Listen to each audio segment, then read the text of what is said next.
Peace, peace, peace. Welcome back to my YouTube channel. For those of you who don't know, it's your boy Vic Slane, hoping I got another video for y'all. In this video, I'm going to be talking about the other side of the coin when it comes to our women that we don't really get to see, right? That we don't really get to understand. So I just want to play this clip real quick, and then I want to come back with my commentary. Now, you call yourself in your bio a professional clout chaser. Facts. What is that?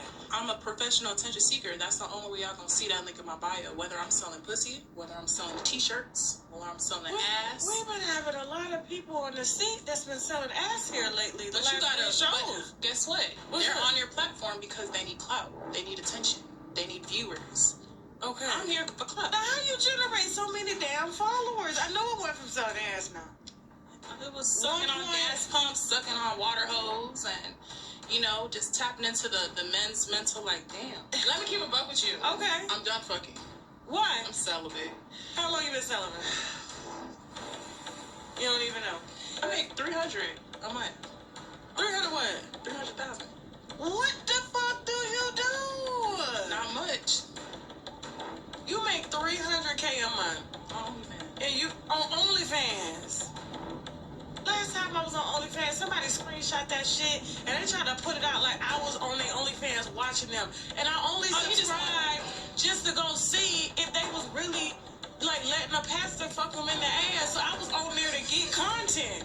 And then next thing you know, I'm trending on. A pastor was fucking? Yeah, I'm on there trending on Twitter. They talking, oh, look at her on the OnlyFans.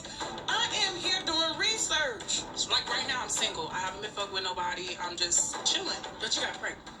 That was, so, that's rewind it. On Baddies, I found out I was pregnant. Okay. So you paying men to fuck you? Honestly, so at that time, I was fucking with, like, I want to say 3, you know when you got niggas in rotation. So who's the names? Like, I feel like Raw Dog is where it's at. I never had an STD, so I'm like, God protected me all the time.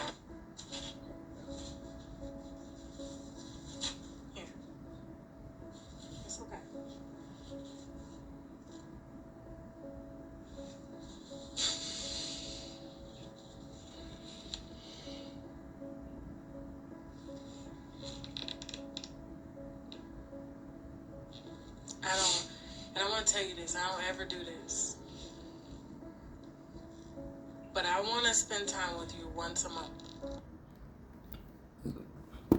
Now, the video was very sad. Honestly, when I first watched this, I was kind of like ill. Like, I was just like, you know, listening to her. But like, you know, I mean, I didn't really do ill, but I was just kind of like, this girl is lost, right? And I just listen because that's just something that I kind of like do to people. Like when I engage with people, I just listen to them, right? And when it got to the end, and she kind of like broke down, I wanted to highlight how that's the side of these broken women that we don't see, right? And a lot of them are going to be in denial and say, I'm not broken. And they're going to try to act tough and strong in front of you. And a lot of times you're not even going to see them cry. You're not even going to see their tears, right? And it's amazing how it's usually the guys, right, that so-called don't show emotion. But you see a lot of women who are hurt, who are broken, who don't even feel safe enough to cry in front of men. Or to cry in front of certain people, unless it's probably their girls or something, right?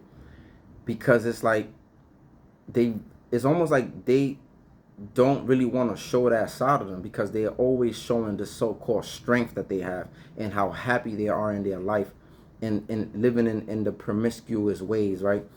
And like I want to mention a few points from the video, right? Before I get to the end. And so she mentioned attention. She's a professional clout chaser and she's seeking attention. A lot like I always say in other videos, a lot of this stuff comes from your childhood. How much attention did your parents give you as a child? How much love, how much nurturing, how much care, especially your mother, you know? So these women that grow up seeking all of this attention is due to lack of attention in their childhood. In the ages between 2 to 5, it's so important what is going on in your household, how your parents are interacting with you. Because these are the ages where you kind of like develop your character. You develop a lot of things about you throughout these ages, right? So she mentioned attention, like she does all of these different things. I don't even know if she really makes 300K a month, right? But that's not here nor there. But she is talking about the things that she's willing to do to gain attention from men, right? And I guess it's making her money. But it's like a lot of women do things for attention from men. A lot of women take pictures a certain way on Instagram, you know, with the booty showing. They take pictures in scantily clothes for attention, and they doing a lot of things like this woman says, sucking on water holes, gas pumps, like all for the attention, right, that you're getting, because it's dopamine, right? The more likes you get, it's proven to in a study, the more likes you get, the more certain things you get is bringing about this dopamine, right? The receptors in your brain, and you have this feel good sensation. So you want more of it. You want more of this attention. And this is what social media has done, right? So she mentioned attention, right? So she probably gets around. She's probably promiscuous also. She mentioned like having niggas in rotation, using her language, her terminology, right? And then she mentioned she's celibate. A lot of these sisters go through this phase of seeking attention, trying to be in the face of men, entertaining multiple men, chasing the love that their parents never really gave them, right? A lot of times these women are also rebellious, right? This is something that they develop as a part of their upbringing, right?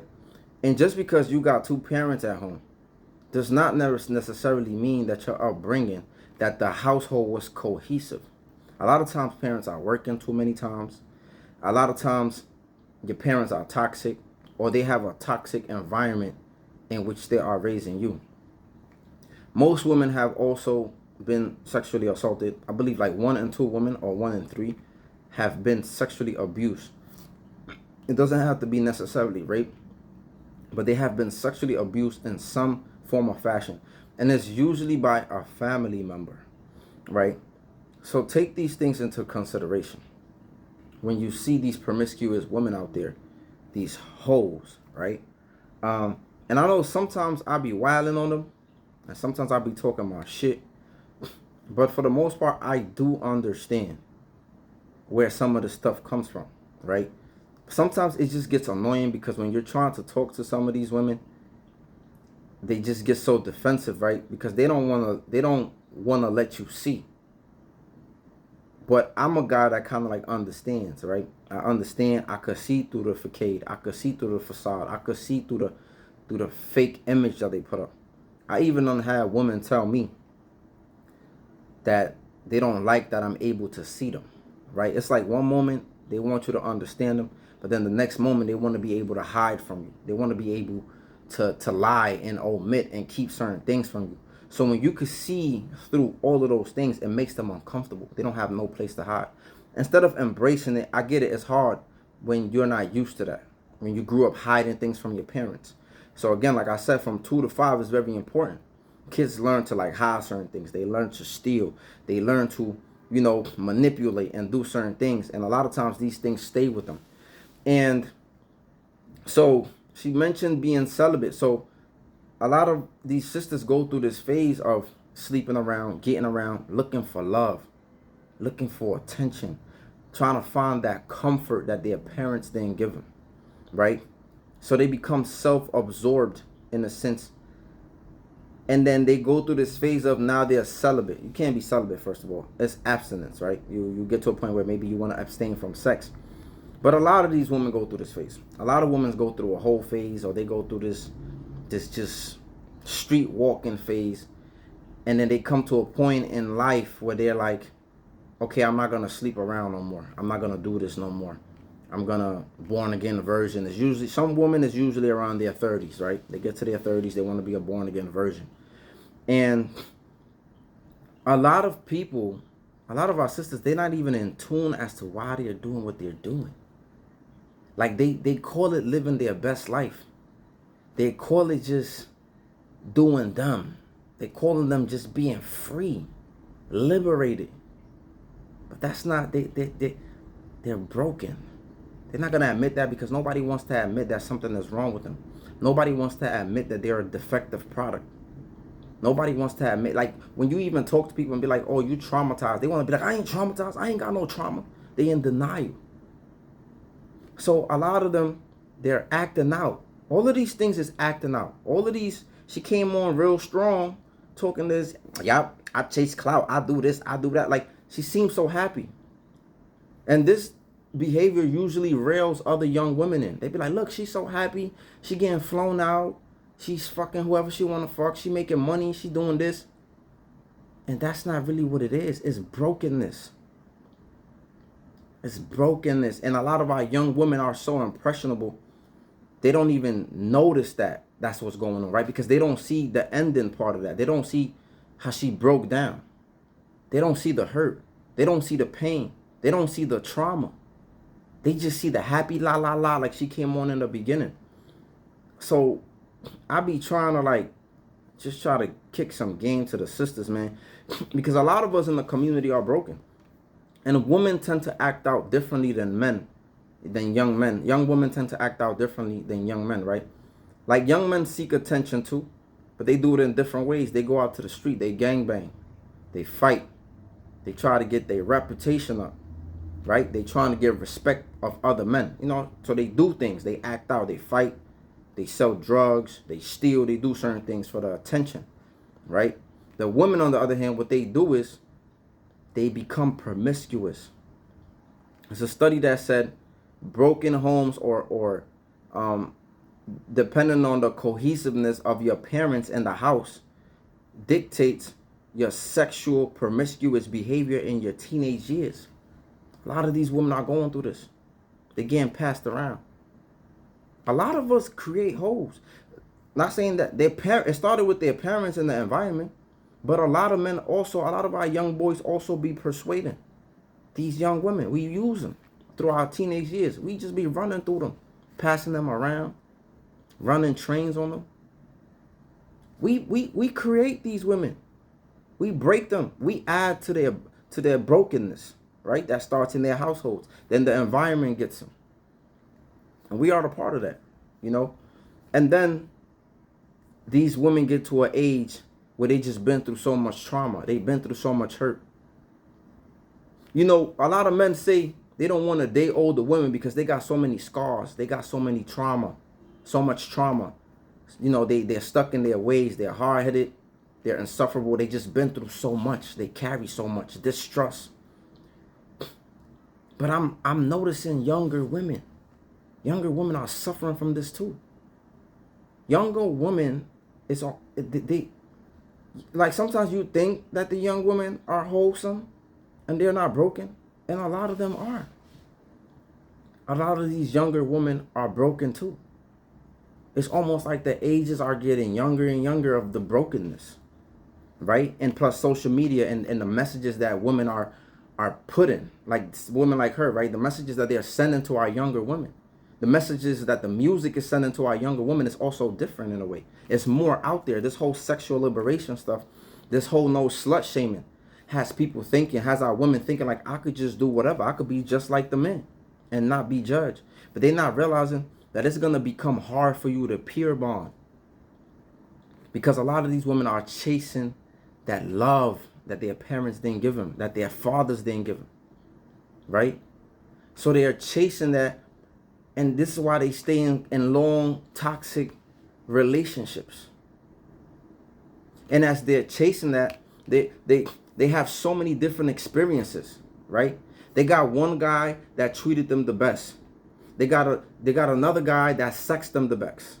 They got another guy that gave them the best oral sex. They got another guy that spent the most money on them and took them on trips. They got a guy for every different experience. Each guy offered them a better or different experience. Now they have all of these different guys that they've been into, entertaining and letting them inside of them, right? In their memory, and the body keeps the trauma, right? The body keeps the score, right? So your body holds on to a lot of things, right? That you're not even aware of. So now when you finally get a guy that you might really like, or really likes you, or he really cares about you, you can't even bond with him because you've been bonding, you've been just ping-ponged around. So it's hard for you to bond with the guy that is actually good for you, right? So this is why it's hard to love broken women. And you know, women think it's about, oh, you trying to police my coochie, you trying to control it, and it's like they don't even really understand what we trying to get at. They don't even understand this about themselves because they haven't took the deep dive.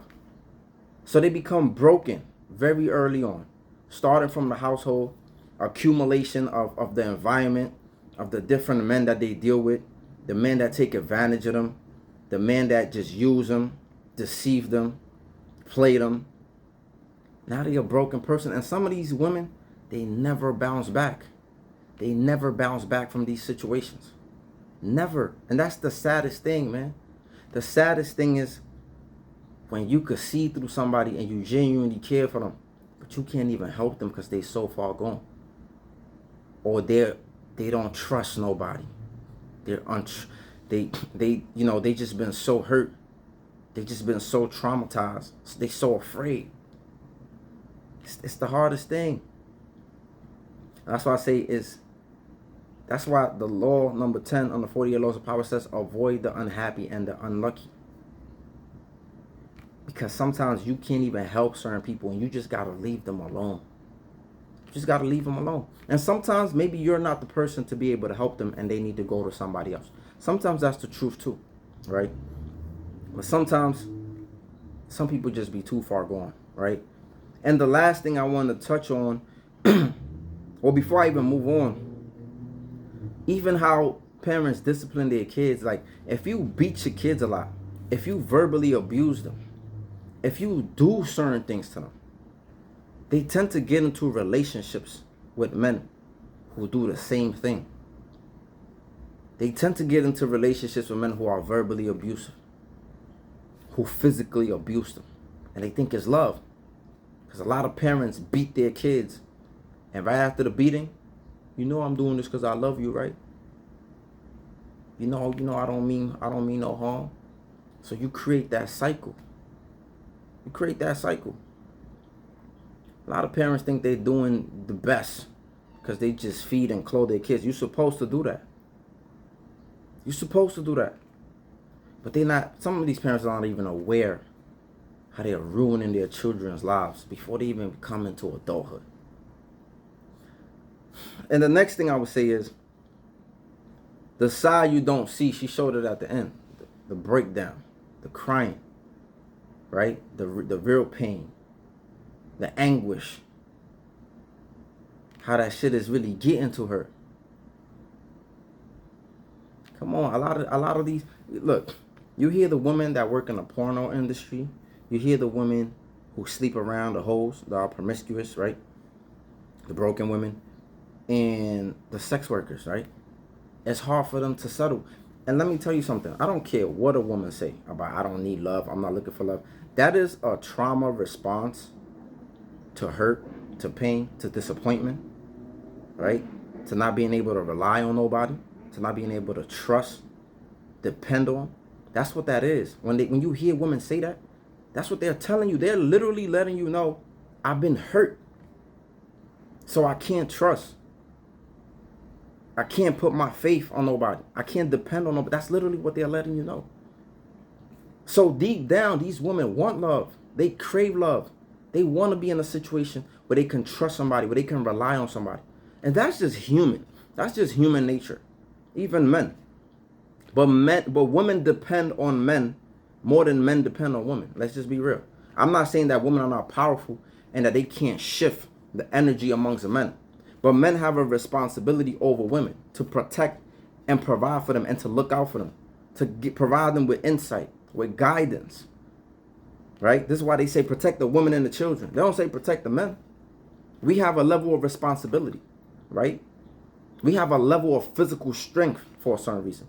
We have a certain level of logic to be able to think in hard situations and tough moments and come up to conclusions like this and to not really let our emotions sway us. We have that level and ability. So we have a degree of responsibility over our communities, over our women, our children, our elderly, which we are also neglecting. And I said this in another video.